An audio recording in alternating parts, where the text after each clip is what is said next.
આવ્યા છીએ એનામાં ખાસ કરીને જે એસટી વિભાગે જે 10% ભાડા વધારાનું જે અમલમાં મૂક્યું છે એના વિરુદ્ધમાં અમે આવેદનપત્ર આપવા આવ્યા છીએ. અને મેન તો એ છે કે જે 10% ભાડા વધારો કર્યો છે તો એસટી વિભાગ જે કચ્છમાં જે એની કામગીરી છે જે એક બહુ ઓલી છે.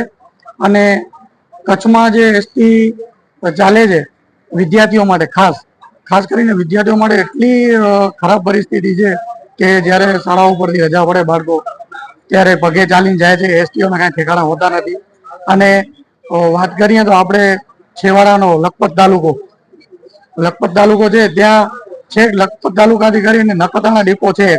લખપત તાલુકામાં કોઈ ડેપો નથી. ત્યાં પણ ડેપો ની જરૂરત છે. અને એસટી તંત્ર આવો ભાવ વધારો કર્યો છે પણ અમારા છેવાડા વિસ્તારમાં એ તો ડેપો નથી. અને બીજું તો અંદર સફાઈ પણ નથી બસોમાં.